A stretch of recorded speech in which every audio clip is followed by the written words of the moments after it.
Hello everybody, Weegee here, and welcome back to another reaction video, where I will be watching episode 3 of RWBY Fairy Tales, this one called The Shallow Sea. With the description, Osmium recounts two distinct origin myths regarding the Faunus. So, interestingly, we will be figuring out a little bit of a truth about how the Faunus have come to be. I don't think these stories might not be completely right, but probably right enough that we can kind of glean what actually happened, how the Faunus came to be. I'm assuming just of its evolution, but I guess not, maybe. So we will hop in and see how that happened. Bum, bum, bum, bum, bum, bum, bum, bum. Are we gonna see Eddie before this one too, or not? Ooh, what's that? What is that? Why is there a typing thing? Is that mine? Faunus parents entertain their children with bedtime stories about where they came from. We are special, Let's see. They say. We were chosen.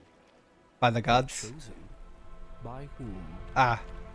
Yes, by whom indeed. Oh, they're on Ark. Animals traveled all over Remnant, seeking those who were a little more than human, and invited them to sail to the shallow sea to discover their destiny.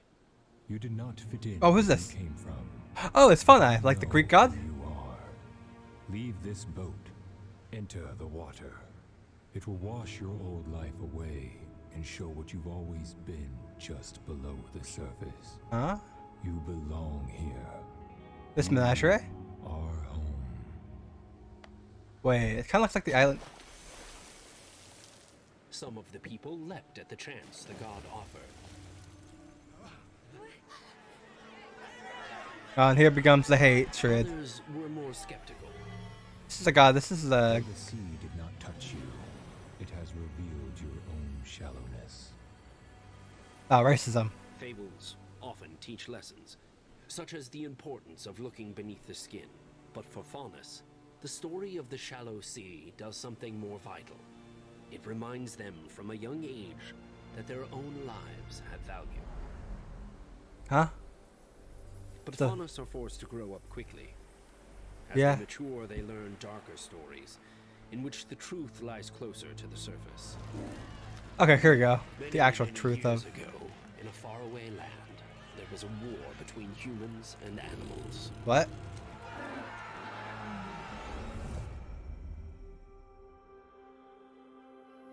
Okay. Oh, here's the god of the Faunus. The Fauni. Why do you fight each other? Are you human? I am neither and both. Why are you fighting? They are not like us. Why must everyone be the same? We worry about what they might do to us. So you have something in common, after all. You're Judge both not afraid of each what other? you fear others may do, but by their actions. We've seen the evil in their hearts. Humans are even more capable of destroying things than they are at creating. Animals are stronger than us, but they will not join us in fighting the Grimm. You Oh. tried to control us. Why should we risk our lives to protect yours? The Grimm have never bothered us. All we want is to be free. You are too wild.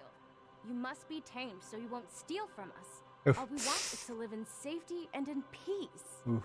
You assume the worst Damn. about one another, but you are Some real, more alike than you know. colonist to Native American vibes here. If only you could see your best qualities as I do. This is a story of a god kind of messing up Difference. and creating a Faunus on accident, kind of like with Salem and the Conflict god of light here, and darkness. but only if all submit to my judgment, whatever it may be. Creation of the Faunus.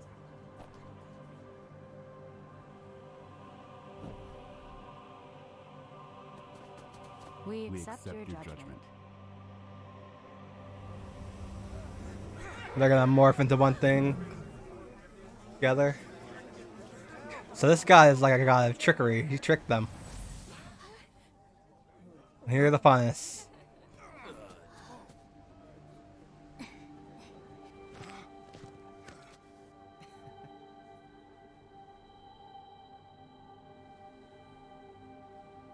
I thought the god would choose the superior species. They've morphed them together because there's no superior species. Were you human or animal before? It doesn't matter anymore. I can see so far. I'm so strong. You put the best of both Seems together. We are neither human nor animals now. We are Faunus. Then what are we? Better than both. Better. How about And it equal? seems we now have a common enemy.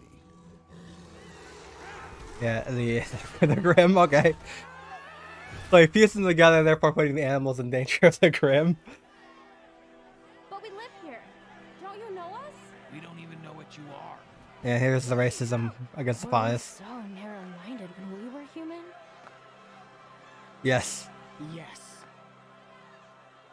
And Oh. so the Faunus left Now in they search know of a how place they could Menagerie? live peacefully together, where they could become the best versions of themselves.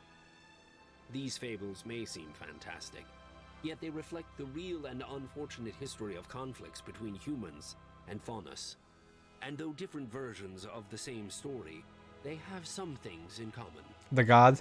Faunus leaving behind their Oh. old lives to create a new future for themselves, So how did the as Faunus... well as the with the notion Fa- that humans and Faunus need each other to survive. well, yeah, We they're would all set aside our human. differences Well, not... Well, and work they're all toward a shared people, purpose. I How should much say. better would Remnant be for everyone?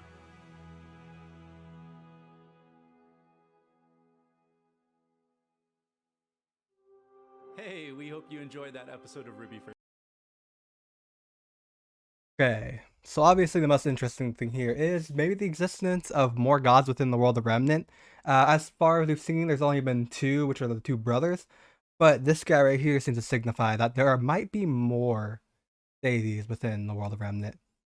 And this one seems to be based on Faunus, the Roman god who was half satyr.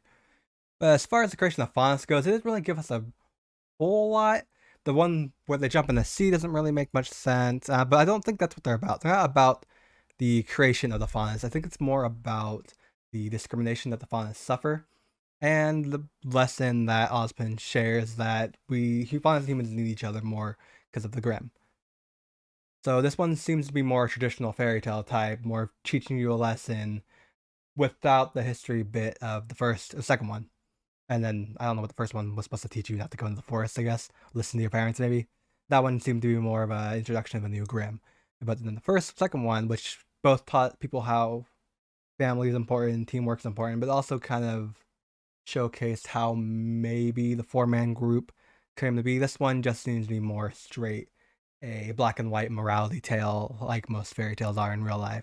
Discrimination obviously is wrong. You should treat everybody equally. And how standing together is the right thing to do and will help us fight the evils in this world, which tend to be the Grimm in this one. But yeah, the most interesting part is the maybe existence of more deities. Maybe we'll see more. Maybe he'll come back in